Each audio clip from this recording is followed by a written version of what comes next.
금을 재평가하면 1조 3천억 달러가 돈이 생겨. 그냥 별도의 주머니예요. 대통령 마음대로 쓰는 건데 지금 이 주머니를 찾아낸 거예요. 트럼프 대통령은. 이걸 누구한테 시키는 거냐? 워시한테 하라는 거예요. 5월 15일이면 이제 연준 의장 자리에 앉아서 취임식을 할 겁니다. 숫자 고쳐, 회계 맞춰. 어떻게 해야 돼? 돈 찍어야 되지? 돈 찍어. 양쪽 하나가 되면은 일단 미국 국채 사고, 부동산 사고, S&P 사고 다 안전한 거만 사잖아 먼저. 근데 다 사고 나서 보니까 이미 금 사서 돈 벌고 부동산 사서 돈 벌었어. 그럼 마지막에 뭐 사냐? 비트코인하고 나스닥 사는 거죠. 지금 이제 딱 그럴 때가 됐죠.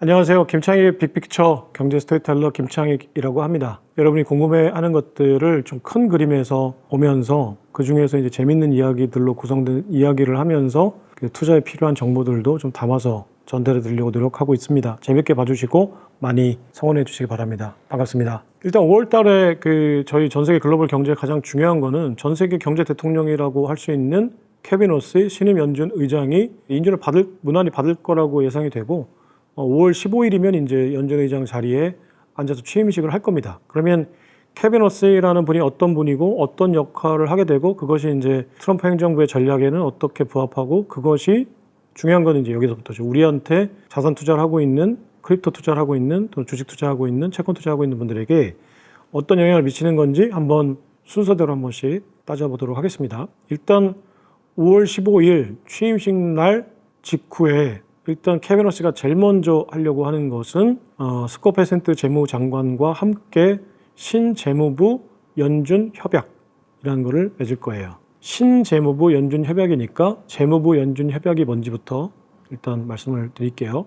재무부 연준 협약은 1951년도 한국전쟁, 우리 6.25 전쟁이 한창일 때 그 재무부와 미국 재무부와 연준 간에 연준의 독립성을 강화해 주자는 협약이에요. 왜 그러냐면 2차 대전 이후에 유럽 경제 부흥 원조 계획 때문에 미국이 달러 많이 찍어서 뿌렸고 그리고 한국전쟁 당시엔 또 전비 발행을 위해서 미국이 또 국채를 찍어서 뿌렸어요. 그러니까 많은 국채를 찍기 위해서 당시에는 연준이 지금과 같은 어떤 독립성과 중립성이라는 어떤 프레임을 가진 기구가 아니었기 때문에 그냥 재무부의 어떻게 보면 하부 조직으로서의 기능들을 하고 있었던 상황이었어요. 그러니까 당시에 이제 그 한국전쟁이 발발하고 2차 대전 때부터 많은 국채를 찍어 왔는데 한국전쟁이 발발하니까 더 많은 국채를 찍기 위해서 국채를 찍으면 이제 국채 금리가 올라가잖아요. 그러니까 미국은 비싼 금리로 이제 국채를 발행해야 되는 상황이 되니까 하지만 국채는 많이 발행해야 되고 그러니까 재무부가 연준에게 연준이 사들이는 국채 금리의 상한선을 정해줬어요. 예를 들어서 지금 4%에서 5%, 6%가 막 금리가 올라가려고 해요. 국채를 많이 발행하니까 국채 가격이 떨어지니까 그러니까 5%까지만 받고 사라 이렇게 캡을 씌워놓은 거예요. 그러니까 연준은 재무부가 하려고 하는 전비 마련을 위해서 싼 이자로 재무부가 발행한 국채를 받아주는 국채바지가 된 거예요. 그러니까 그냥 재무부의 하나의 부서 팀이었던 거예요. 자, 이렇게 연준이 재무부의 이야기를 듣고 하부 조직화돼서 기능을 하다 보니까 너무 국채 발행이 많이 돼서 이제 인플레이션 문제가 발생한 거예요. 그러니까 연준 의장이 해도 정도껏 해야지. 나중에 가서 인플레이션 문제는 나한테 독박을 씌울 텐데 그러니까 발악하는 거죠. 반발하는 거죠. 이거 재무부가 국채 싸게 발행해서 자기는 지금 대통령한테 가가지고 이쁨 받는데 나는 나중에 인플레이션 관리 못했다고 미움받으면 내 손해니까 연준 의장도 발끈한 거죠. 더 이상은 못해. 자, 그러니까 연준의 독립성과 중립성을 강화하자. 안 그러면 나 배째라. 이제 달러 못 찍고 니네가 발행한 국채 다 팔아버릴 거야. 이렇게 하니까 재무부가 알았어. 진정해. 자, 이제는 그 금리와 금리 정책에 집중하고 국채를 사들이는 재정 정책은 재무부가 하겠다. 자, 그러니까 니네는 앞으로 통화 정책만 해라. 이렇게 해서 그때부터 이제 연준은 인플레이션 파이팅을 하는 통화 정책 주무기관으로서 독립성과 중립성을 강화하겠다고 나서기 시작한 거예요. 그때부터. 자, 그렇게 쭉 오다가 이게 또 깨진 게 그 2009년 글로벌 금융위기 때 돈을 풀어야 되니까 그리고 2020년 팬데믹 위기 때 돈을 풀어야 되니까 그러면 돈을 찍어서 풀려면 연준이 협조해 줘야 되니까 당시에도 연준이 미국의 국채를 사들이는 방식으로 돈을 찍어서 시중에 풀었어요. 그러면서 다시 돌아오면 탑이 된 거예요. 그러니까 한국전쟁 당시의 상황으로 돌아간 거예요. 연준이 이게 가만히 보니까 우리가 왜 재정정책에 협조를 해줘야 돼? 우린 통화정책 기관인데, 그러니까 지금 파월이 내가 스코 퍼센트의 꼬붕이야? 라고 불만을 갖기 시작한 거예요, 지금도. 자, 그렇다면 불가피한 상황에서는 그렇게 뭐 국가기관끼리 협조하면서 잘 먹고 잘 살기 하는 건데, 지금 그런 상황도 아닌데 왜 자꾸 지금 국채를 사라고 하는 거야. 이제 그러지 마 하니까 이제 다시 또 당시에 인플레이션 파이팅 안 되면 또 모든 또 독박은 연준이 쓰는 거니까, 자, 이거 하지 말자라고 하는 게 이제 케빈 러스가 주장했던 거고, 트럼프가 오케이, 그럼 이제 니네는 통화정책만 해. 알았어. 그 재정정책 돈 풀기는 우리가 할게. 자, 그러면 모여서 그러면 너 좋고 나 좋은 거 한번 전략을 짜보자. 케빈 러스가, 자, 우리는 통화정책만 합니다. 앞으로 국채 사라는 소리 하지 마세요. 특히 MBS라고 하는 부동산 채권. 그러니까 금융사들이 부동산 채권을 막 뿌려가지고 이제 부동산 시장에서 부동산 시장을 키웠는데, 그 부동산 채권을 금융위기가 발발한 게 부동산 모기지가 이제 서프라임 모기지가 붕괴한 거니까, 그 당시에 부동산 채권을 이제 금융사들 이제 그 부도나는 걸 막으려고 그 금융사들이 발행한 부동산 채권을 연준이 어마어마하게 사놨어요. 그러니까 자, 이렇게 우리가 왜 부동산 시장을 살려야 돼? 우리가 왜 그 빅테크를 살려야 돼? 우리가 왜 크립토 시장을 살려야 돼? 그러니까 그런 얘기 하지 마. 우리는 그냥 통화 정책. 우리는 오직 데이터에 근거한 금리 정책만 할 거야. 이게 이제 케빈 러스의 주장이었어. 그러니까 알았어. 너 와봐. 너 앞으로 네 말대로 너 통화 정책만 해. 대신에 스코 퍼센트 네가 앞으로 돈 풀기 해. 자, 근데 이제 둘 다 제가 지금 왜 저러지? 트럼프가 이렇게 쉬운 남자였어? 그랬던 거예요. 근데 끝까지 들어봐. 자, 근데 재무부가 돈 풀려면 돈이 필요하잖아요. 그걸 어떻게 돈을 마련해? 재무부가 세금 걷어야 되는데, 트럼프 정부는 세금 걷겠다는 정부는 아니니까. 자, 그러면 그 돈을 어떻게 마련하냐? 자, 끝까지 잘 들어. 너 금을 재평가해야 돼. 금을 재평가하면 1조 3천억 달러가 돈이 생겨. 네가 그거 찍지. 자, 재무부 스코 퍼센트 계좌에 싸줘. 1조 3천억 달러. 자, 그럼 우리가 그걸로 국채를 살 거야. 시중에 있는 돈을 풀 거야. 자, 그럼 네가 국채 안 사도 되지. 재정정책 안 해도 되지. 돈 풀기 안 해도 되지. 너는 금을 재평가해서 계좌 이체한 다음에 신경 끄고 너는 오직 인플레이션 파이팅만 해. 그러니까 이제 그때부터 워시가 헷갈린 거야. 이게 지금 좋은 거야? 나쁜 거야? 가만히 들어보니까 내가 원하는 거 해주는 것 같긴 한데 뭔가 찝찝하죠. 자, 근데 어쨌거나 자기가 지금 하겠다는 건 할 수 있는 거죠. 그러니까 not bad. 하겠다. 오케이. 나 연준이자 시켜주면 시킨 대로 할게. 그렇게. 금 재평가 할게. 오케이. 그럼 스코 퍼센트 잘 들어. 자, 워시가 1조 3천억 달러 쏘지. 그것도 일반 계좌에 받으면 그거 돌아오면 타불이야. 왜냐면 일반 계좌는 네가 못 써. 그거 국회 가가지고 자, 이거 쓰겠습니다. 저 도장 찍어주세요 해야 돼. 야, 그거 짜증나서 못 한다 그거. 의회가 사사건건 감시할 거고. 자, 특별회의라는 게 있잖아. 트럼프가. 그 스코 퍼센트 잡으자니 그렇습니다. 특별회의라는 게 있습니다. 그게 뭔지 한번 설명해봐. 워시한테 잘 설명해줘. 그러니까 자, 특별회의라는 것은 미국 행정부가 1934년에 대공황 당시에 돈을 뿌리기 위해서 시중의 금을 헐값에 강제 매입한 거예요. 장롱에 있는 돌반지 다 야, 갖고 와.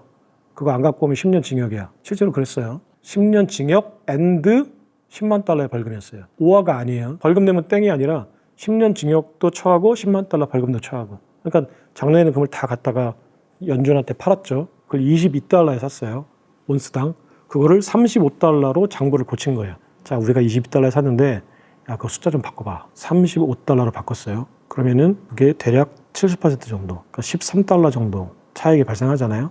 자, 차익 발생했지? 그거 어떻게 해야 돼? 차익이 발생한 만큼, 그게 이제 따지면 복잡한데, 연준은 금을 재평가하면은 어쨌거나 회계 장부상에 그 장부를 정리하고 나면은 그만큼 차익만큼 달러를 찍어요. 이 달러는 연준의 부채예요. 그럼 연준이 이걸 재무부에 줘요. 그럼 연준은 부채가 늘어요. 그러니까 자산이 늘어난 거네. 연준한테 금의 장부는 자산인데 이 자산의 장부를 올리면은 연준은 달러를 찍어서 부채를 높여야 이 대차대조표가 장부가 정리가 되는 거거든요. 그래서 달러를 찍어서 재무부에 싸줘야 돼요. 자, 그때 이게 무슨 얘기냐면 그 대공황 당시에 프랭클린 루즈벨트 대통령이 썼던 편법이에요. 금을 22달러에 샀는데 장부에 몰래 35달러로 적은 거예요. 그러면 22달러 매입 가격과 그 장부의 평가 가격이 다르니까 이만큼 연준은 자산이 공짜로 늘어났잖아요. 그러면 연준은 이 자산이 늘어난 만큼 대차대조표는 왼쪽과 오른쪽이 있거든요. 이 왼쪽과 오른쪽이 숫자가 정확히 맞아야 돼요. 회계 정리를 하려면. 근데 보니까 왼쪽이 지금 크기가 지금 22달러에서 35달러 늘어났으니까 그만큼 이쪽에 달러를 더 찍어야 돼. 부채를 더 늘려야 돼요. 그래서 달러를 찍어서 재무부한테 넘겨줘야 돼요. 그러면 이게 자산도 늘어나고 이제 부채도 늘어나는 거죠. 아무튼 이런 방식으로 금을 재평가해서 돈을 뿌렸는데 그때 이 28억 달러라는 차액을 재무부 일반 회계가 아니라 대공황을 살리는 데 쓰겠습니다라는 명분으로 특별 계좌를 만든 거야. 새로운 계좌를. 그래서 그 계좌에다가 28억 달러를 루즈벨트 대통령한테 쏴줬어요. 재무부한테. 그러면 이 특별 회계는 미국의 달러 패권을 지킨다는 명분 아래 대통령 마음대로 쓸 수 있어요. 의회 승인을 안 받고. 모든 세입과 세출은 의회 승인을 받아야 되거든요. 이론까지도. 근데 이 특별 회계는 그냥 별도의 주머니예요. 그래서 대통령 마음대로 쓰는 건데 지금 이 주머니를 찾아낸 거예요. 트럼프 대통령은. 그래서 이걸 워시한테 똑같이 시키는 거야. 자, 봐봐. 너 지금 장부에 지금 얼마로 적혀 있어? 42달러지. 지금 그거 지금 코맥스에 내다 팔고 얼마야? 5,000달러지. 그거 왜 가만 놔둬? 숫자 고쳐. 근데 너 그러면 회계로 맞춰야 되지. 회계 맞춰. 어떻게 해야 돼? 돈 찍어야 되지. 돈 찍어. 그래가지고 그 재무부 환율 안정기금이라는 특별 회계 계좌에 넣어줘요. 자, 그럼 1조 3천억 달러가 회계 장부로 들어와요. 재무부의 계좌로. 그럼 트럼프 대통령은 이 1조 3천억 달러를 가지고 시중에 있는 국채를 사들이거나 아니면 연준이 가지고 있는 국채 자산을 사들이거나 하면 연준의 대차 대조표상에 있는 국채가 1조만큼 줄어들거나 시중에 있는 국채를 사들여서 1조 달러가 풀리거나. 트럼프 입장에서는 어떤 게 더 좋겠어요? 연준의 부채를 줄이는 게 좋겠어요? 시중에 푸는 게 좋겠어요? 시중에 푸는 게 좋죠. 여기서 이제 그 워시하고 스코페센트하고 물밑에서 살짝 기싸움하고 있어요. 돈을 찍는 거는 똑같이 공감을 했는데 의장시켜주겠다고 하고 또 그게 이제 연준의 독립성하고 이제 부합이 되니까 자, 근데 돈을 찍어. 여기까지는 다 오케이야. 근데 그 돈을 어떻게 쓸 거야? 그러니까 워시는 그거 왜 복잡하게 돈을 찍어서 이렇게 시중에 풀어? 그냥 장부 정리하면 되잖아. 어차피 금도 재평가도 장부 정리니까 자, 금을 재평가해서 1조 3천억 달러가 화폐가 찍었다고 생각하고 그냥 이걸 어차피 국채를 사겠다고 하니까 연준이 가지고 있는 그 미국 재무부 국채를 1조 3천억 달러 태워버리면 장부상에서 태워버리면 그냥 숫자 줄어들고 다 끝나는 거야. 심플한데 왜 자꾸 일을 복잡하게 만들어 그러니까 트럼프 대통령하고 스코페센트는 너는 이코노미스트니까 그러는 거고 우리는 정치인이잖아. 다르잖아 서로 이해관계가. 우리는 돈을 뿌려야 돼. 자, 그러니까 우린 돈을 뿌릴 거야. 너 뭐 헛된 소리 하지 말고 시키는 대로 해. 그러니까 워시가 이거 좀 생각 좀 해볼게. 막 이러면서 이제 아직까지 온 거예요. 그러면서 실제로는 트럼프가 원하는 대로 하겠죠. 그 특별회계로 넣어서 1조 4천억 달러를 시중에 있는 자산을 사들이는 방법으로 돈을 풀겠죠. 그래야지 돈을 풀어서 자산 가격이 상승하니까. 이게 케빈 워시를 지명한 트럼프의 전략이에요. 네, 파월은 그냥 기승전 그냥 반대니까 트럼프 입장에서는 안 하는 거예요. 근데 케빈 워시는 처음에는 매파라고 생각했는데 양쪽은 안 할 거야? 매파인데 쟤 썼다가는 골치 아플 것 같은데 그래서 이제 케빈 해스잇을 원래는 이제 쟤는 내 말이면 무조건 그냥 알겠습니다 형님하고 그냥 배 깔고 엎드리니까 그러니까 쟤를 뽑으려고 했는데 케빈 해스잇을 딱 뽑으려고 보니까 월가가 이제 반대표를 던지는 거야. 채권 시장에서 채권을 파는 거야. 채권 금리를 올려버렸어요. 이게 채권 작용단이라고 해요. 그래서 나 지금 트럼프 너 하는 거 좀 불만인데 라는 의사 표시예요. 채권을 팔아서 너 봐봐 채권 금리 올라가면 너 고달프지? 인플레이션 발생하고 또 다음 선거에 질 거 아니야? 자, 우리가 지금 무슨 얘기하는지 알지? 이게 월가의 채권 작용단의 실체예요. 그러니까 케빈 해스잇 이거 내 말은 잘 들 것 같은데 얘 안 쳤다가는 월가가 또 채권 밟고 난리가 날 것 같으니까 야 그러면은 말도 잘 듣고 그 월가도 좋아하는 인물이 누구야? 이렇게 스코페센트 재무장관한테 물어보니까 드디어 내가 이제 내 임무를 안 칠 때가 됐다. 내 사람을. 워시라는 사람이 있습니다. 누구야? 그랬더니 에스티 로더라는 화장품 회사의 사위야. 그러니까, 그래? 유대인이거든. 유대인 관계가 있거든요. 그러니까 트럼프가 또 좋아하는 게 유대인 커뮤니티잖아. 에이펙이라고 해서 유대 커뮤니티가 있거든요. 그래? 걔가 유대 커뮤니티 회장이야. 괜찮은데? 근데 걔는 근데 매파 아니야? 그 양쪽을 안 하겠다는 거잖아. 그러니까 스코페센트가 이게 머리가 장난이 아니거든요. 그러니까 그게 아니고 걔는 연준의 독립성을 원하는 건데 연준의 독립성을 살려주면서 양쪽을 하나 하는 방법이 있습니다. 그러니까 그 뉴스에다가는 그러니까 뉴욕타임즈하고 월스트리트저널 애들이 또 와가지고 또 뭐 이렇고 저렇고 할 텐데 걔들한테는 연준의 독립성 중요하다고 얘기하세요. 그래서 우리는 앞으로 연준은 통화정책만 한다고 얘기하세요. 그러면은 월스트리트저널 그 바보 같은 기자들이 와가지고 트럼프 연준의 독립성 강화, 워시, 철학 관철 이런 식으로 쓸 겁니다. 안 쓸 거예요. 그렇게 사실은. 걔들은 아무리 트럼프가 잘한다고 안 씁니다. 그 뉴욕타임즈는 월스트리트저널하고. 그러니까 근데 그렇게 백관 그 레빗 대변인한테 자 연준의 독립성 강화 이게 타이틀이야라고 가이드라인을 딱 준 거야. 연준의 중립성 독립성 강화. 그러니까 트럼프가 이거 사람이 변했나? 사람이 바뀌면 죽는다는데? 그래서 가만히 보니까 아, 연준은 통화정책만 하겠다는 거네. 좋은 거네. 돈 풀기 안 하겠다는 거네. 인플레이션 없겠네. 그러고 보니까 돈을 딴 데서 풀고 있는 거야. 누가 푸는 거냐? 재무부가. 이게 이제 신재무부 연준 협정의 실체예요. 편법이라기보다는, 왜냐면 누구도 나쁠 게 없어요. 근데 나중에 이제 인플레이션 문제가 좀 발생하겠지. 그러니까 결국은 이제 서민들이 또 고달퍼져. 근데 그래서 서민들이 그 생각을 버려야 돼. 지금도 정부에서 20만 원, 막 60만 원 막 쏴주면 좋잖아. 그거 누구 돈이야? 어차피 내 돈이야. 내 돈 가져갔다가 내 돈 돌려주는 건데 그만큼 또 안 돌려줘. 그러면 또 내 돈 돌려주고 나면 인플레이션 발생해가지고 그만큼 또 손해봐 우리는. 근데 그거 지금 좋다고 하잖아. 미국 사람도 마찬가지예요. 일단 돈 꽂아주면 좋지. 그리고 나중에 어떻게 돼? 인플레이션 때문에 우리 돈 어차피 뺏어간 거였고, 우리 돈 어차피 우리 돈 주는 거였고, 우리 돈 준 거 뿌려가지고 괜히 주택 가격 올라가고 주식 가격 올라가고 그 사람들만 좋아. 물가 올라가서 우리는 가가지고 그 콩나물 살려면 더 비싸죠. 하나도 좋을 게 없어요. 그거는. 근데 지금 어쨌거나 좋다고 하잖아. 상향 좋으니까. 그걸 하는 거야, 정치인들은. 나중에 돼서 무슨 경제가 어떻게 되든 국가가 어떻게 되든 모르겠고, 그냥 내가 4년 동안 내가 해서 잘했다는 소리 듣고 국민들이 환호하고 찍어줘야 되니까. 이게 이제 민주주의의 단점이죠. 근데 그거 어쩔 수 없는 거잖아요. 무슨 뭐 지금 현재 정권이 나쁘다, 뭐 트럼프가 나쁘다, 이게 아니라 정치 시스템이 그렇게 됐는데 그 정권 뺏길 텐데. 그러니까 시스템이 잘못된 거지, 시스템의 단점인 거죠.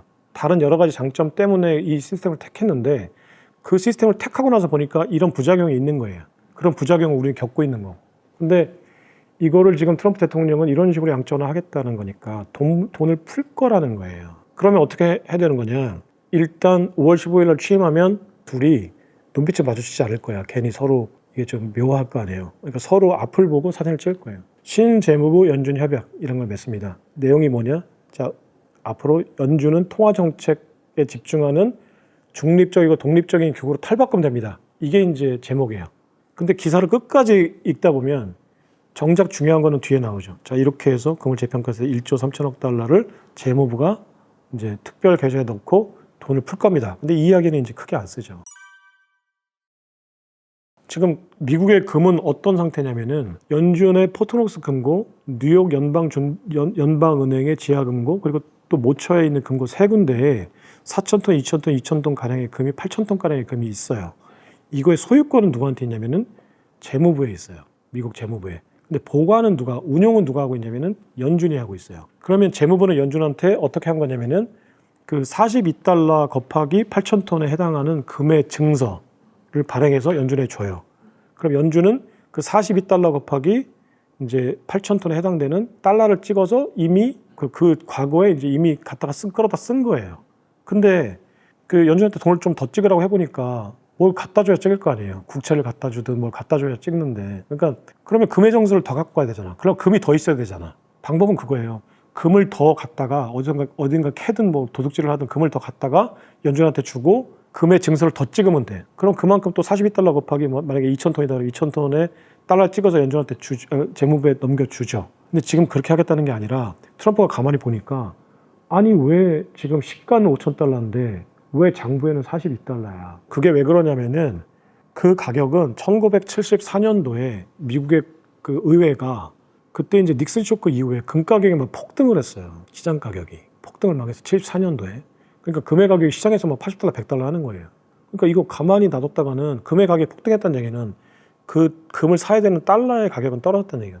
이렇게 놔뒀다가는 달러의 가격이 계속 떨어지는 거예요. 그러니까 야 이거 우리가 금태환 정지하고 이제 금을 시장 가격에 맡기겠다고 얘기는 했는데 이거 그냥 우리 말대로 시장에 맡겨놓으니까 달러가 완전히 쓰레기가 돼버리는 거야. 그 아르헨티나 돈처럼. 그러니까 이러면 안 되겠다. 그래서 시장에다가 다시 이제 고시를 한 거예요. 자, 금은 온스당 35달러에서 우리가 태원 중지했어요. 근데 지금 현재 가격은 42달러입니다라고 금의 가격은 42달러야라고 금 가격 수정법이라는 걸 만들었어요. 42.22달러로 딱 법으로 정해놨어요. 그래서 시장에서 얼마에 팔리든 금 가격은 42달러야 이렇게 해놓은 거예요. 근데 그게 왜 그랬냐면 달러의 가치가 떨어진다는 거를 미국의 정부가 이제 방어를 해준 거예요. 선언적으로. 실제 시장에서는 많이 떨어졌지만 미국의 정부가 그것까지 인정하면 그러니까 미국의 정부가 그래도 강력하게 우리는 달러의 가치를 지킬 거야라는 신호를 시장에 준 거죠. 그래서 사람들이 달러 계속 쓰게. 근데 그걸 아직까지도 42달러라고 한 거예요. 금 가격이 올라가면 안 되니까. 근데 트럼프가 가만히 보니까 야 이거 왜 아직도 42달러야?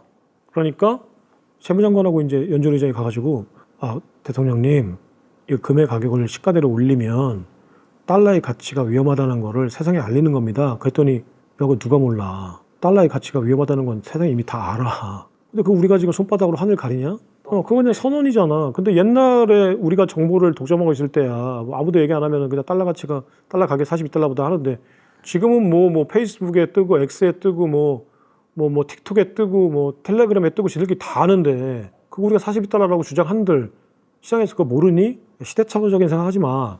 그냥 시가로 평가해. 자기가 필요하니까 돈 찍어야 되니까. 그렇네, 알겠습니다 하고 이제 돈 찍겠다는 거죠. 근데 그러려면 뭘 해야 되는 거냐? 금의 계급화를 해야 되겠다. 그게 왜 그러냐면 금을 재평가하려고 보니까 보고서를 받아보니까 미국의 금이 전 세계에서 가장 후진금이야. 실제로 그래요. 왜 그러냐면은 그 대공황 당시에 시민들로부터 압수할 때 금이 뭐였냐면 금화였어, 금화. 이게 이제 그때 금 순금으로 하면은 이게 무르잖아요. 그래서 찌그러져요. 쉽게 손가락으로 찌그릴 수 있어요. 그러니까 구리를 넣어가지고 이거를 단단하게 만든 거예요. 주화로 써야 되니까. 동전으로 써야 되니까. 그러니까 10%만 동전이었던 거지. 나머지는 금전이고. 이 금을 막 압수해가지고 막 녹여서 금괴를 만들었으니까 순도가 뭐 지금도 거기에 동전처럼 생긴 톱니바퀴도 막 있고 막 실제는 그렇지 않지만 예를 들면 순도가 90%밖에 안 되는 거예요. 10%는 구리인 거야. 그 구리를 지금 8,000돈 가지고 있는 거예요. 10% 구리. 그러니까 한 7,000돈밖에 안 되는 거예요. 금은. 10%는 구리야 지금 미국 가지고 있는 금괴는. 근데 이거를 재평가하자라고 보니까 예를 들어 내가 집을 지금 팔려고 하는데 막 커튼도 낡았고 바닥도 장판도 다 뜯어져 있고 벽도 다 구멍이 나 있고 이러면 그거 내가 10억에 주고 샀는데 8억에 팔 수밖에 없잖아. 그러니까 인테리어 업자 불러가지고 2억 주고 인테리어 싹 하는 거예요. 그러면 바닥도 강화마루로 다시 깔고 창틀도 이건창으로 다시 깔고 벽지도 실크 벽지로 쫙 해서 2억 들었는데 삐까뻔쩍 해지고 나니까 이게 2억 들여가지고 8억짜리 2억 들여서 10억짜리가 되는 게 아니라 12억 받고 팔 수 있잖아. 그러니까 금을 재평가하고 팔려고 보니까 지금 후진금을 가지고 있는데 이걸 그냥 평가하는 것보다는 야 이거 바닥 인테리어 다시 하자.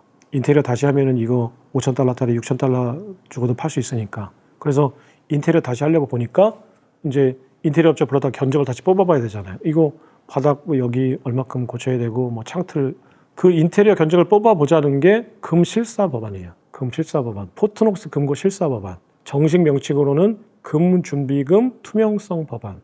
그러니까 포트녹스에 있는 금이 실제로 얼만큼 정확하게 있고 1년 번호가 맞는지 확인해보고 지금 바닥이 뜯어졌는지 창틀이 무너졌는지 한번 보자. 그 순도가 얼마인지 맞춰보자. 인테리어 다시 해야 되니까. 그래서 일단 한번 집에 불러서 뜯어봐야 되잖아요. 인테리어 업자를 불러서. 그러니까 금고 안에 들어가서 한번 뜯어보자.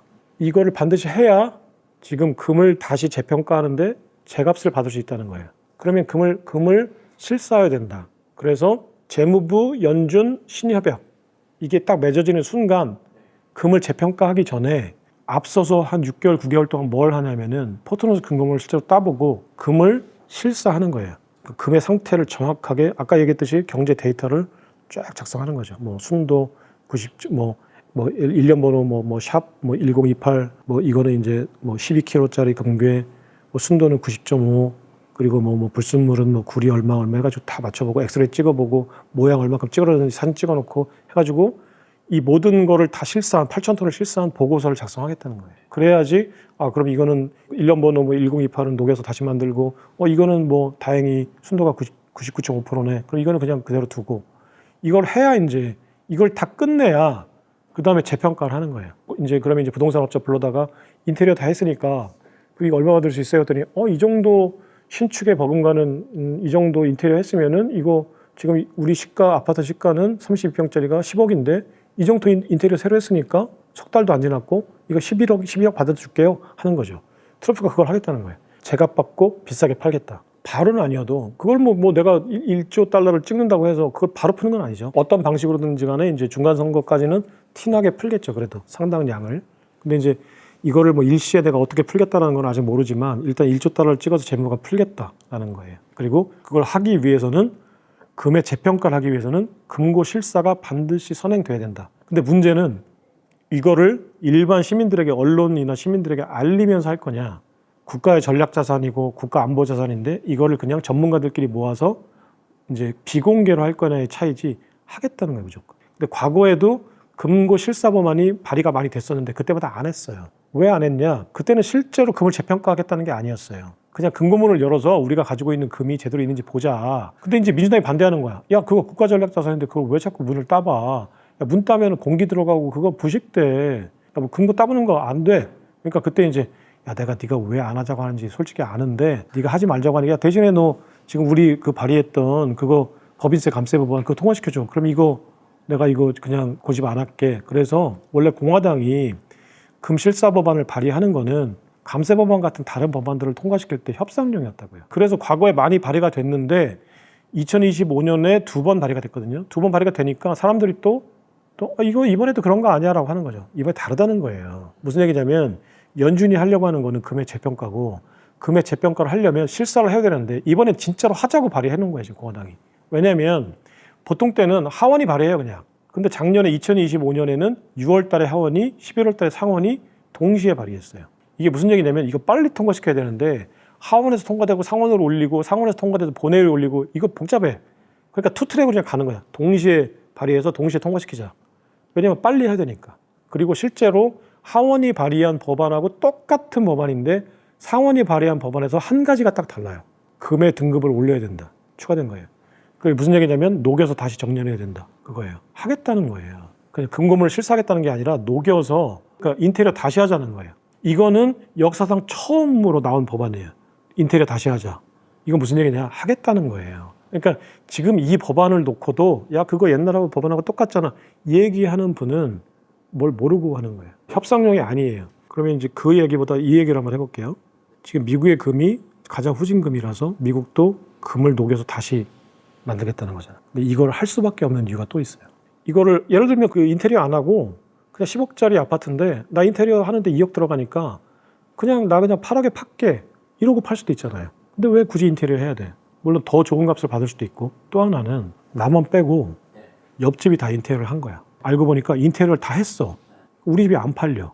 왜냐면은 인테리어 한 집이 너무 많아. 그거예요. 다 지금 후진집이라면은 인테리어에서 부동산에서 와가지고 다 지금 후진집인데 지금 사장님 집만 인테리어 하시면 훨씬 비싼 게 팔 수 있어요. 이래도 이제 인테리어 하겠죠. 근데 가만히 보니까 더 절실한 게 우리 집만 빼고 싹 인테리어를 다시 했어. 그럼 우리 집은 안 팔리죠. 근데 그게 무슨 얘기냐면 독일하고 프랑스, 영국이 인테리어를 한 거예요. 최근에 했어요, 인테리어를. 그때 프랑스가 한번 인테리어를 최근에 했죠. 프랑스가 지난번에 말씀드린 대로 미국 연준 금고에 있는 129톤의 금을 이제 자기 나라로 옮기는 방법으로 사실은 이걸 직접 옮긴 게 아니라 연준 금고에 있는 금을 팔고 런던에 있는 금, 이제 질 좋은 금을 사서 채웠어요. 그래서 1등급으로 다 만들었죠. 인테리어를 했죠. 다른 방법으로. 독일이 2013년에서 2017년 사이에 대략 600톤 정도의 금을 인테리어를 했어요. 그러니까 사람들은 저도 처음 알았는데 독일이 이제 프랑스가 닉슨 쇼크 때 했던 것처럼 금을 자꾸 연준 금고에서 독일이 제일 많거든요. 미국 빼면 2위예요. 세계 보유량 공식적으로는. 전 중국이 더 많을 거라고 보는데 미국이 8,000톤, 독일이 3,000톤, 이탈리아가 대략 2,000톤, 프랑스가 대략 1,500톤 정도 가지고 있거든요. 독일이 3,000톤인데 30% 1,000톤만 독일이 가지고 프랑크푸르트에 있고 나머지 2,000톤이 뭐 영국, 프랑스, 뭐 미국 이렇게 있는 거예요. 미국이 제일 많고. 근데 이제 아까 얘기했던 것처럼 트럼프가 자꾸 독일 지금 못 살기 전략을 펴고 있잖아요. 독일도 짜증나잖아요. 그러니까 독일도 야 이거 이 상태로 안 되겠다. 그럼 우리가 여차할 때 돈으로 바꿀 수 있는 금을 우리가 갖고 있어야 된다. 미국이 더 짜증을 낼 경우에는 우리 금도 자기네 금이라고 하겠다. 쟤들 좀 하는 거 봐서는. 그러니까 빨리 미국에 가서 금을 가져오자라고 한 거예요. 근데 처음에는 미국이 이거 금 니네가 가져가려면은 금고문 따보고 공기 들어가고 우리 금 안 좋은데 다 일년마다 맞춰보고 순도 맞춰보려면 이거 한 7년 걸릴 거야. 그러니까 7년 후에 가져갈래? 이러니까 독일이 알았어. 나중에 가져갈게. 이랬다고 언론에 나왔었어요. 근데 이게 왜 그러냐면은 독일은 왜 미국한테 꼼짝 못했냐면 그 닉슨 쇼크 때 대략 300톤의 금을 달러 가치가 떨어지는 거를 이제 프랑스가 느끼고 드골 대통령이 그 방송에서 쇼를 했어. 지금 미국의 재정 상태가 안 좋다. 근데 우리가 가지고 있는 달러를 미국에 있는 금으로 못 바꾸고 갔다. 그래서 나는 지금 구축함을 보내서 우리 주권을 회복하기 위해서 미국에 맡겨놓은 우리 금 300톤을 구축함, 군함을 보내서 가져올 거야. 라고 언론에서 막 쇼를 하면 걔가 드골이 트럼프보다 더 했어요. 그 쇼맨십이. 실제로 구축함을 보내서 그 맨하탄에다가 배 세워놓고 금 날랐어요. 그때 독일이 이거 프랑스가 하는데 우리도 해야지. 그래서 미국한테 가가지고 우리 금도 줘. 그러니까 미국이 뭐라고 했냐면 그래 금 줄게. 대신에 그러면 그 니네한테 맡겨놓은 우리 미군도 가져올게. 그런 거예요. 2차 대전 이후에 그 독일에 있는 주독 미군이 러시아로부터 독일을 지켜준 거예요. 근데 프랑스는 독일이 방파제가 되니까 필요 없죠. 그러니까 독일은 바로 폴란드 건너 러시아니까 미군이 거기에 뭐 나토 등등의 이름으로 이제 미군을 주둔시킨 거예요. 그러니까 독일에 와가지고 저 드골이 한 거랑 똑같이 우리 금 줘. 그러니까 그래 알았어. 금 가져가. 대신에 저기 우리 미군 돌려보내.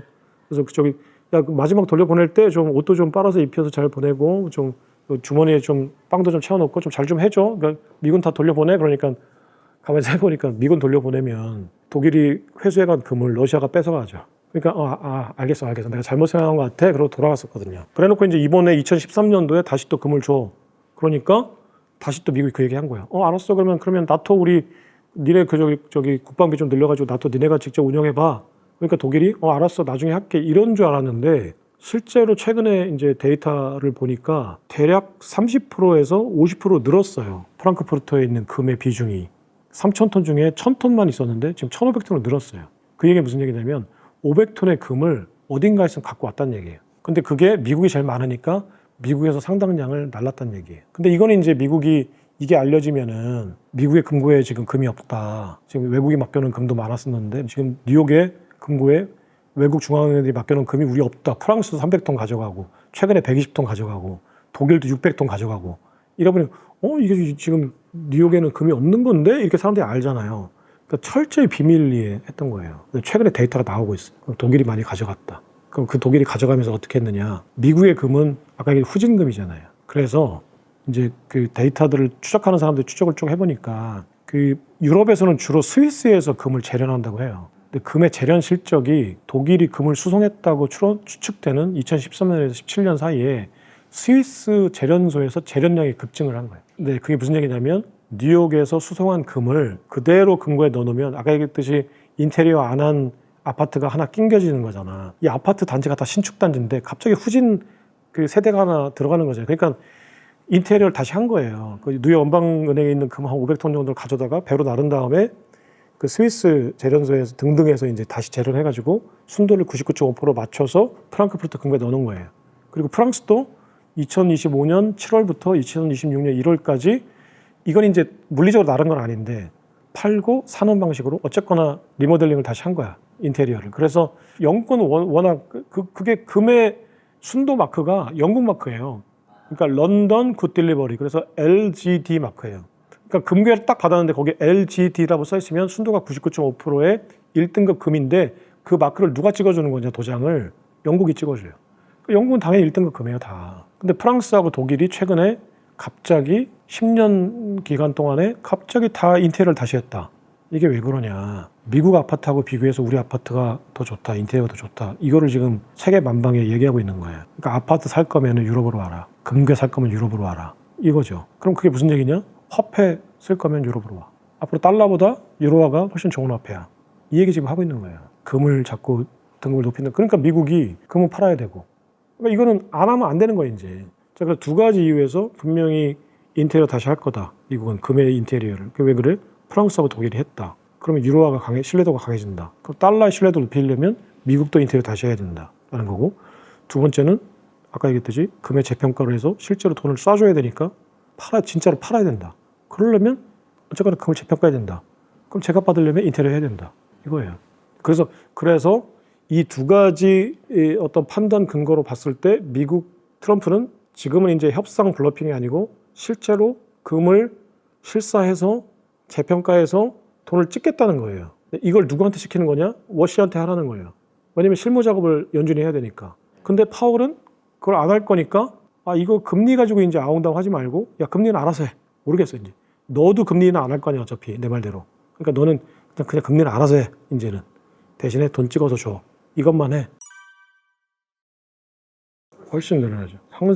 우리가 상상하는 것보다 늘어날 거예요. 왜냐면은 또 하나가 있는데 일단 두 가지가 있는데 그 SLR 규제. 이게 뭐냐면은 보완적 레버리지 비율 규제예요. 뭐 어려운 말인데 쉽게 얘기하면은 그 JP 모건이라는 은행이 미국 국채를 살 때 5%는 자기 돈으로 사야 돼요. 네, 그러려면 이 5%를 딴 데 쓰면은 100배 레버리지로 500만 원을 쓸 수 있어. 100만 원의 국채를 살 때 5만 원을 내가 내 돈을 써야 되는데 만약에 국채를 안 산다 그러면은 이 5만 원을 500만 원으로 만들어서 다른 자산에 투자할 수 있어요.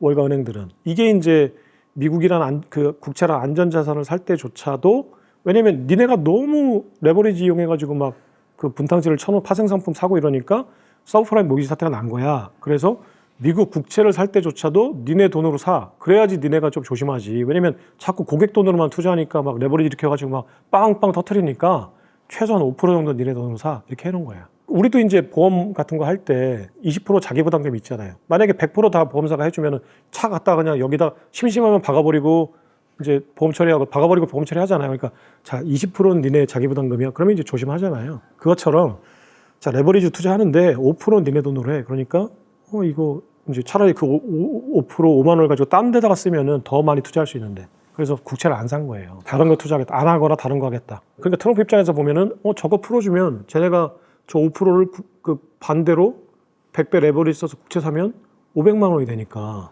그러니까 그러면 니네 그거 내가 풀어줄 테니까 그거 국채 사. 딴 데 쓰지 마. 딴 데 쓰면 안 풀어줄 거고 국채 사면 풀어줄게. 그러니까 국채 살게. 이렇게 된 거예요. 네, 완화해 줌으로써 그러면 그 5%의 레버리지로 이제 100배면은 500%가 되니까 그러니까 5배 레버리지가 되는 거죠. 그러니까 그래서 이제 그 규제를 올해 4월 1일부터 지난 4월 1일부터 전국에 있는 은행들이 전부 다 그 규제를 풀어줬어요. 그래서 그러면 이제 국채를 사는데 6조 달러 정도의 돈이 레버리지 시장에 들어올 거다. 엄청나죠? 100% 들어올 경우에는 맥시멈으로 보면 실제로는 뭐 5천억 달러가 되든 1억 달러, 1조 달러가 되든 이제 그 중간 어딘가에 있겠지만 맥시멈으로 보면 6조 달러다. 그리고 금을 재평가해서 쓰는 돈이 실제로 1조 달러다. 또 하나 있는데 그게 뭐냐면은 스테이블코인 발행. 스테이블코인 발행하면 스테이블코인 시가총액이 현재 3천억 달러에서 2조 달러가 돼요. 그러면 그 2조 달러를 어디다 써야 되냐? 준비금. 그 제네시스 법안에 따르면 국채를 사야 돼요. 그리고 2조 달러가 또 국채 사면서 시장에 풀리는 거예요. 2조 달러 양적 완화 효과가 있죠. 물론 이제 이거는 이제 1년 동안의 얘기는 아니에요. 대략 뭐 장기적인 이제 건데 이것도 중요하고 2조 달러가 일단 풀리는 거고 장기적으로. 두 번째는 스테이블 코인 거래가 활성화되면은 지금 현재 은행 시스템으로 할 수 없는 게 있어요. 24시간 거래. 우리는 긁지만 실제로 돈이 유통되는 거는 직원이 출근한 다음에 하죠. 그러니까 실제 통화 유통 속도라고 해서 실제 유통 속도는 지금은 8시간이죠. 9 to 5 하면은. 근데 스테이블 코인이 될 경우에 통화의 거래 시간이 3배로 늘어나죠. 24시간이니까. 그러면 정확히 3배는 안 되겠지만 더 거래는 하게 되겠죠, 사람들이. 그러니까 실제로 이제 돈이 돌아다니는 거래가. 그러면 이게 통화의 유통 속도가 3배가 늘어나면 통화량이 3배가 늘어나는 효과가 있어요. MV는 PY, 피셔 방정식이라고 하는데 MV가 통화량 곱하기 통화의 유통 속도는 물가 곱하기 실물 GDP. 그래서 그냥 명목 GDP, 경제 성장. 그래서 이 명목 GDP를 키우는 방법으로 돈을 찍어서 M을 키우거나 그 통화를 거래량을 늘려서 V를 키우는 건데 그동안은 은행 시스템이 변하지 않았으니까 이 V를 키우는 거는 불가능했죠. 상수였죠. 그리고 또 통화 유통 속도가 늘려나려면 고기 안 먹던 사람이 고기 먹어야 돼요. 근데 고기 안 먹던 사람이 고기 먹는 건 어렵잖아요. 소비 패턴이 안 바뀌죠. 그러니까 V는 안 바뀌었어요, 그동안. 근데 V를 바꿀 수 있는 거예요, 이제는. 뭐 때문에? 스테이블 코인 때문에. 그래서 V도 키우고 M도 키우자. 근데 M을 안 키워도 M을 연준이 안 키워줘도 V를 키울 수 있다. 뭐 때문에? 스테이블 코인 때문에. 그러니까 지금은 트럼프는 연준은 그냥 네 알아서 해라. 대신에 돈 찍어줘. 그리고 빅테크 일론 머스크랑 피터 틸 불러다가 너네가 통화 유통 속도 키워라. 그러면은 스테이블 코인 발행하게 해줄게. 이거죠. V를 키워라. 빅 V. 스몰 M이어도 빅 V면 된다. 이게 트럼프의 전략이에요. 그러니까 그래서 트럼프한테 필요한 게 누구냐? 연준이 아니라 빅테크. 케빈 워스는 돈을 찍어주고 이제 털어버리는 거예요. 너는 이제 알아서 해. 너는 그냥 중립성. 오케이, 너는 그 연준의 중립성을 강화시킨 위대한 연준 의장이야. 역사에 길이 남는. 그래서 오케이, 너는 이제 타이틀 그거 달고 그냥 그거로 만족해. 대신에 돈 찍어서 줘. 너는 끝내. 그리고 이제 너는 이제 됐어, 이제 일 끝났으면 가봐. 그래놓고 이제 피터 틸하고 일론 머스크 와봐. 그래서 니네가 뭐 해야 되냐면 자, make V big. 그러니까 make America great again이 아니라 make V big first예요. MVBF가 트럼프의 양적 완화 전략이에요. 양적 완화가 되면은 그 가장 민감한 게 나스닥하고 비트코인 같은 위험 자산군이에요. 그건 유동성이 풀려야지 마지막에 가서 올라가는 거예요. 일단 미국 국채 사고, 부동산 사고, S&P 사고, 다 안전한 거만 사잖아요, 먼저. 근데 다 사고 나서 보니까 이미 금 사서 돈 벌고 부동산 사서 돈 벌었어. 그럼 마지막에 뭐 사냐? 비트코인하고 나스닥 사는 거죠. 근데 지금 이제 딱 그럴 때가 됐죠. 왜냐면 금 가격이 올라가고 부동산 가격이 올라가고 주식 가격은 이미 많이 올랐었고, 물론 조금 조정받긴 했지만. 그럼 이제 여기서 유동성이 풀리면 뭐 살 거냐, 사람들이. 나스닥하고 비트코인 사는 거죠. 5월부터 이제 나올 거고요. 그리고 이제 제가 아까 지난번에 말씀드렸는데 5월부터 캐메론 씨가 되면 이제 뭐 하겠다라고 이제 서서 언론부터 나오겠죠. 뭐 금의 재평가 할 거야, 금 실사 할 거야. 그럼 이거 가지고 뭐 할 거야? 비트코인 비축할 거야. 어떻게? 자, 1조 3천억 달러 찍어서 주면은 1조 2천억 달러는 국채 사는 데 쓰고 1천억 달러는 비트코인 100만 개 비축할 거야. 세금 중립적인 방법이거든요. 그때 발표할 거예요. 언제 발표할 것 같냐? 그러면 워시가 이제 그거 다 해주고 뉴스에 막 나오고 이제 워시 얼굴 좀 판 다음에 자, 이제 너 비켜. 이제 자, 주인공은 나야. 그러고 이제 나와가지고 7월 4일 날 독립기념 250주년 기념식 때 1776년이니까 그 트럼프가 지금 뭐 하려고 하냐면 개선문 짓겠다는 거잖아요. 뉴욕 그 몰에. 뉴욕 몰이 뭐냐면 링컨 기념관과 국회의사당 사이에 1km 정도 되는 그 몰이 있거든요. 그 몰이 그 워싱턴의 시그니처 공간인데 지금 나폴레옹이 만들었던 개선문보다 2배 큰 황금 개선문을 만들겠다는 거예요. 골든 게이트를 만들겠다는 거예요. 골든 개선문을. 그러면 크기는 2배 크고 그 위에 독수리, 황금 독수리가 있어요. 그게 트럼프 이제 그 시저 같은 현상 되죠. 그리고 그 격투기 경기하고 그 F1 카레이싱 경기하고 그거 다 할 때 사람들이 그 F1 경기하고 카레이싱 경기하면 사람들의 이 심장이 박동이 빨라지거든요. 제가 네덜란드 F1 그 경주를 한번 가봤는데 자동차 눈앞에 지나가는 거는 2시간 동안 앉아있어 봤자 1초 지나가요. 웅 하고 끝나요. 또 한 2시간 있으면 웅 하고 끝나요. 근데 그거를 사람들이 그 해변에 모여서 왜 그렇게 광란의 파티를 즐기느냐. 내가 자동차가 보이지 않는데 계속 붕붕붕붕붕 이런 소리가 계속 들려요. 이 북치는 소리랑 비슷해요. 그러면 계속 심장이 둥둥둥둥둥둥둥 거리면서 샴페인 먹고 이제 그 박동에 거기에 맞춰가지고 이제 뭔가 쇼를 하는 거지. 뭐 얘기도 하고 쇼하고 그러면 이게 엄청나요. 그 분위기가. 트럼프가 그거 하겠다는 거예요. 그럼 그때 무슨 얘기 할 거냐. 자, 그 위대한 아메리카 시티즌 여러분 잘 들으세요. 자, 토마스 제퍼슨하고 워싱턴 같은 위대한 우리 선조들이 250년 전에 정치적 독립했습니다. 근데 우리는 아직도 경제적인 독립은 못 이뤘습니다. 우리는 아직도 영국의 금융 세력, 월가의 금융 세력에 종속되고 이제 그걸 글로벌리스트라고 하더니 트럼프는 세계화주의자들이 미국이 지배하고 있습니다. 제가 관세 전쟁을 가열차게 하고 보호무역주의를 하고 뭐 해서 중국에 있는 공장, 한국에 있는 공장, 독일에 있는 공장 싹 다 미국에 다시 되돌렸습니다. 저는 그래서 미국의 정치 독립 250주년인 오늘 미국의 경제 독립 원년을 선언합니다.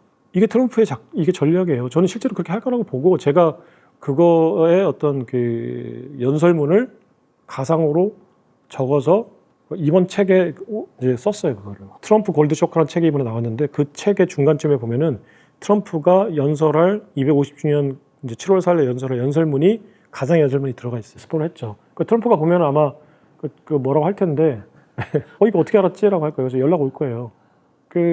이제 아직은 제가 볼 때는 시간적 여유가 있는데 한 9월 달 정도에서 10월 달 정도 사이에 주가가 회복되면 된다고 봐요, 저는. 네, 그럼 어차피 표 찍으러 들어가서 트럼프 찍을 테니까, 공화당 찍을 테니까. 그러니까 아직은 그렇게 급하진 않고 제가 볼 때는 이제 실제로 이제 지역구 의원들이 막 내려가서 선거 유세할 때 그러니까 이제 그 휴가 5월 달부터 7월 달 사이에 이제 휴가 지내고 6월 달부터 7월 달 사이에 휴가 지내고 대략 8월부터 이제 11월까지가 본격적인 유세 기간이거든요. 캠페인 기간이거든요.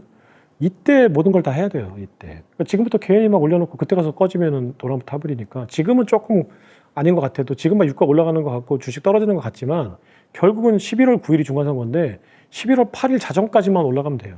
그때는 이제 트럼프가 내가 트럼프 대통령이라고 해도 선거 전략가라고 해도 지금부터 막 내가 달리기만 하고 있는데 그 마지막 스파트를 내가 100m 달리기 하면 90m 정도에서 해야지.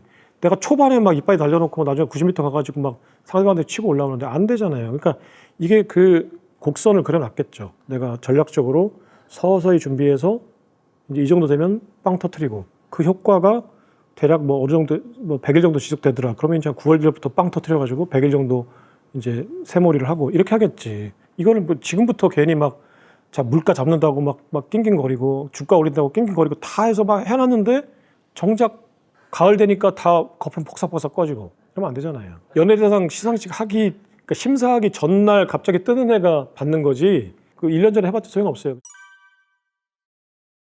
그러니까 그 연준 의장이 오면은 이제 금리 인하의 어떤 그 스텝이나 어떤 폭은 우리가 기대했던 것만큼 이상은 뭐 아닐지라도 케빈 호스가 금리 인하 반대론자는 아니에요. 케빈 호스는 서민의 금융 비용을 낮추자는 데는 찬성하는 인물이에요. 그러니까 케빈 호스는 자기는 금수저인데 말은 본심인지는 모르겠으나 말은 서민의 금융 비용을 낮추는 거에 옹호자예요. 그러면 금리를 낮춰야 되거든요. 서민의 금융 비용을 낮추면 금리 낮추는 게 가장 직접적이잖아요. 내가 주택담보대출 받았는데 금리가 떨어지면은 이제 100만 원 낼 거 70만 원 내면 되니까. 근데 케빈 호스는 뭘 걱정하는 거냐면 그런 목적으로 금리를 인하해 봤더니 금리 인하의 효과가 자산을 가진 일부 부자들만 자산 가격만 올라가고 오히려 서민들의 금리 부담은 줄어드는데 자산 규모가 줄어들어서 이 양극화가 더 벌어지더라. 그러니까 장기적으로 보니까 금리를 인하하는 효과가 자산가들에게 집중되는 현재 시스템 하에서는 금리 인하에 신중해야 된다라는 입장이에요. 그러니까 나는 금리 인하 반대야 이게 아니라 금리 인하의 목적은 서민 중산층들의 금융 비용 부담을 낮춰주기 위한 건데 그래서 경제를 살리기 위한 건데 실제로 금리를 인하한 효과가 금리 인하에서 돈을 풀면 결국은 부자들, 그 토지를 가진 부자들만 더 부자가 되고 농노들이나 평민들은 훨씬 더 먹고 살기가 힘들어지더라. 이게 왜 그런가 봤더니 돈을 풀었을 때 그 돈이 풀렸다는 정보를 알고 있고 그 돈을 빌릴 수 있는 부자들만 빨리 가가지고 돈을 빌려서 땅을 더 사더라. 그래서 부동산 가진 놈들만 부자가 되고 부동산 없는 사람들은 더 가난해지더라. 그래서 이걸 깡통형 효과라고 명명하고 깡통형 효과를 방지하기 위해서는 이제 어떤 양적 완화나 통화 정책을 펼 때 양극화 문제를 고려해야 된다는 건데 그 케빈 호스는 이 사상에 기반을 두고 야 K 양극화처럼 너무 벌어지더라 이게. 그러니까 금리 인하의 정책 목적은 서민들의 금융 비용 부담을 줄이고 투자를 활성화시켜서 경제를 살리겠다는 건데 지금 경제는 그런 경제가 아니야. 사람들이 투자나 노동을 하는 게 아니라 부동산을 사고 주식을 사. 그런 사람들만 지금 부자가 돼. 그럼 누가 노동하고 투자하겠니? 금리 인하에서 돈을 풀어봤자 다 국장에 쓰고 나스닥에 투자하고 크립토 사고 부동산 사더라. 이거 안 좋은 거야. 그러니까 금리 인하를 하는 효과를 정책 목표를 달성하려면 일단 양극화 문제를 어떻게 해소할지부터 고민해봐. 응? 그러면 내가 푼 돈이 부동산 사는 데 안 들어가고 예를 들어서 주식 사는 데 안 들어가고 사람들이 투자하고 소비하는 데 쓸 수 있게끔 하려면 어떻게 해야 돼? 라고 보니까 뚜렷한 방법이 현재로서 없는 거야. 왜냐면 경제 구조가 그렇게 딱 짜여져 있으니까. 금융 중심에 자산시장 중심으로 짜여져 있으니까. 왜냐면 세금이 자산시장 세금이 소득세가 훨씬 낮아요. 지금 주식에 대한 양도소득세는 20%인데 우리가 지금 근로소득세는 37%만 내니까 그러면 이게 잘못된 거라는 거야. 케빈 호스는. 이게 잘못됐다. 왜 사람들이 일을 할 생각 안 하고 자꾸 주식 사냐. 봤더니 당연히 주식 사는 게 돈을 더 많이 벌고 세금 덜 내니까. 자, 이렇게 경제를 만들어 놓고 자꾸 저기 금리를 낮춰라? 이거 안 되잖아. 이 얘기예요. 그러니까 케빈 호스가 굉장히 딥한 사람이에요. 그렇게 가벼운 사람이 아니에요. 근데 그 사람이 그래서 그 양적 완화 할 때 처음엔 찬성했는데 자꾸 양적 완화를 무분별하게 하니까 2009년에 나 이런 연준은 싫어. 그래놓고 연준 의장을 박차고 나올 사람이 어디 있어. 나한테 연준 의장 시켜주면 이거 평생 동안 이거 목줄 쥐고선 어떻게든 하려고 하지. 근데 연준 의장이 아니라 연준 이사 임원 자리를 2009년에 박차고 나왔어요. 그게 왜 그랬냐. 이거 자꾸 양적 완화 해가지고 서민들 생활 고달프게 하는 그 연준은 싫다. 그러니까 그게 본심으로 받아들이면 안 돼요. 그렇게 하고 나온 사람을 세상은 기억하잖아. 그럼 나중에 가서 대다수 서민들이 뭔가 연준 의장 뽑아줄 때 기억할 거 아니야. 저 사람 뽑아주면 서민의 표서 금융을 살 거다. 야망이 있었던 거지. 큰 빅픽처가 있었던 거예요. 그러니까 그런 정도 자리에 오른 사람의 말을 고지고대로 나이브하게 받아들이면 안 돼. 그 사람이 진짜로 서민 생활이 막 뭐 걱정돼가지고 그랬겠어. 자기는 에스티로더 사위에다가 뭐 수천억 달러를 가진 부자인데 안중이 없어요. 솔직히 얘기하면. 자기는 세계 경제가 대공황이 나도 걔는 화장품 팔아가지고 장인어른하고 그 록펠러 센터 루프탑에서 샴페인 마시면서 고기 썰 사람들이야. 그 사람들이 무슨 서민 생활 걱정한다? 다 개소리입니다. 트럼프가 지금 뭐 서민들이 정말 좋아서 메이크 아메리카 그레이트 어게인을 해요? 자기 뽑아줄 사람이 그들이니까 편들어주는 거예요. 이해관계 맞으니까. 그래서 실제로 지금 연준 의장이 됐잖아요. 그거 왜 됐어? 가만히 보니까 야, 얘 과거에 이랬다는데? 그렇잖아. 그러니까 큰 그림을 그린 거야. 내가 연준 이사 정도에서 만족할지 그러면 그거 목줄 나 같은 사람이면은 그거 막 목줄 재고서 막 밤새 불철주야 막 했겠지. 근데 그 사람은 연준 이사 자리를 내주고 연준 의장 자리를 찾잖아요. 이거예요, 지금. 15년 만에. 그게 진실이라고 하더라도 진실이 아닐 가능성이 없죠. 지금 서민들이 지금 금리 올라가면 힘들 텐데 어떻게 해야지, 내가 할 게 뭐가 있을까. 세상에 존재하지 않습니다. 돌연변입니다. 그 사람은 돌연변입니다. 그러니까 우주인입니다. 우주인. 일단 전제는 이기적이다. 이기적인 사람이 이런 생각을 실제로 했을까라고 보면 전제 조건에 맞지 않는다. 사실 여부는 아무도 모르는 거예요. 그러니까 우리가 판단할 때. 그러니까 우리 같은 그 자산시장에서 게임을 하겠다는 플레이어들이 링에 딱 올라가면 일단 상대방에 대해서 우리가 분석을 해야 되잖아. 근데 진실은 아무도 몰라. 그 사람이 100% 정보를 주기 전까지는. 그럼 우리가 그 사람을 어떻게 분석해야 돼? 일단 첫 번째, 이기적이다. 인간은 다 이기적이다. 두 번째, 나보다 똑똑하다. 왜냐면 자산시장에서는 다 나보다 똑똑해요, 실제로. 내가 자산시장에서 저 사람보다 똑똑하다고 판단하는 건 100% 오파를 가지고 높아요. 그렇게 판단하고 싸워야 되는 거야. 근데 운이 좋아서 내가 보니까 실제로 맞붙어 보니까 내가 더 똑똑한데? 그럼 이기는 거고. 그리고 저 사람이 지금 이상하게 우주에서 왔는지 갑자기 이타적인데? 그럼 좋은 거고. 그거죠. 그게 자산시장의 게임이에요. 상대방은 나보다 이기적이고 훨씬 냉혹하고 나보다 훨씬 더 정보가 많고 나보다 훨씬 스마트하다. 그래서 자산시장에 투자를 하려면 재무제표 보는 책을 보지 말고 철학책을 보는 게 좋아요. 플라톤을 읽고, 그리고 국부론을 읽고, 그리고 무슨 뭐 시론을 읽고, 마키아벨리의 군주론을 읽는 게 낫지. 우리가 재무제표 보는 법, 뭐 하는 법, 뭐 일주일 만에 뭐 하는 법. 왜냐면 그거 해가지고 도움 됐다는 사람 한 명도 못 봤어요. 그래서 그런 거 가지고 강연비 내고 쫓아다니고 책 사고 뭐 가서 듣고선, 그러니까 종목이, 그러니까 간단히 얘기해서 결론만 얘기하세요. 종목이 뭐예요? 언제 사야 돼요? 물어보시는 분들 100% 실패합니다. 자산 투자 시장에 자식도 믿으면 안 돼요. 그러니까 가장 내가 그 자산가들 중에서 가장 실수하는 게 죽기 전에 미리 증여하는 거. 돈 딱 받는 순간 아버지 집에 안 갑니다. 가장 어리석은 짓이에요. 돈 가지고는 자식도 믿으면 안 돼요. 그래서 제가 가장 현명한, 제가 볼 때는 우리나라에서 몇 안 되는 부자인데 그분이 어떻게 하나 봤어요. 자식들한테, 주변 사람들한테. 많은 사람들이 가서 도와달라고 할 거 아니에요. 그분들이 만약에 누군가 1억을 만약에 도와달라고 하면은 절대 안 줘요. 근데 어떤 방식으로 나 줘. 어떻게 주나 봤더니 10만 원씩. 근데 절대 1억을 안 줘. 1억 주면 안 오니까. 그러니까 10만 원씩 주고 다음에 줄지 안 줄지 모르는 거야. 그럼 또 자기한테 잘해야 되거든. 또 한 달 뒤에 또 오면 또 10만 원 또 줘. 저 사람한테 가면 뭔가 주긴 주는데 감질나. 이게 자산가들이에요. 자기한테 계속 고개 숙이고 뭔가 막 잘해줘야 돼. 근데 원하는 건 가면 주긴 주는데 왜 이렇게 답답해요. 그냥 한 번에 딱 주지. 근데 절대 그렇게 안 해요. 그냥 자식한테도, 자식이 만약에 아버지 나 이번에 뭐 집 사야 되는데 30억 좀 주세요. 그러면 절대 안 줘요. 근데 주긴 줘. 그리고 그러니까 뭐 그거는 사실은 나쁜 세태인데, 저도 제가 자산가들 이제 최근에 이제 비트코인 관련된 얘기 좀 하면서 이제 많은 분들 만났는데, 그분들 가만히 얘기 들어보면 다들 증여 걱정하고 있어요. 내 손자한테 어떻게 증여할 거지, 어떻게 상속할 거지, 다 그 걱정하고 계신데 공통적으로 최종적인 얘기야. 오히려 자식한테는 정말로 신중하게 하고, 손주나 이런 애들한테는 이제 지금은 적지만 나중에 가서 불어나면 그 애 거니까 지금 부담이 적잖아. 그게 제일 좋은 게 비트코인이에요. 왜냐면 비트코인 지갑 하나 지금 주면 1억 준 건데 나중에서 100억 되면 그래서 99억은 자기 거니까, 세금 안 내니까 제일 좋은 방법이죠. 그러면 자기도 돈 얼마 안 쓴 건데 손자한테 좋아. 이런 방법은 고민하는데, 자식이 와가지고 아버지 나 미국 캐나다 좀 이주해야 되는데 뭐 빌딩 하나 사서 좀 살 테니까 100억 주세요. 그러면은 저 새끼는 호적에서 파는 거예요. 그거에 자산가들이. 근데 그럼 그 사람들이 그러면 특별히 그분들의 자식은 특별히 싸가지 없고 나쁜 놈인가? 안 그래요. 흥부도 되게 효자 같아 보이는 놈도 막상 그렇게 하잖아? 똑같이 해요. 그게 왜 그러냐? 그게 인간의 본성인 거예요. 그래서 내 자식은 남 자식하고 다르다. 내 자식은 다르다. 이번엔 다르다. 절대 이런 생각하시면 안 돼요. 똑같은 놈이다 라고 생각하시면 됩니다.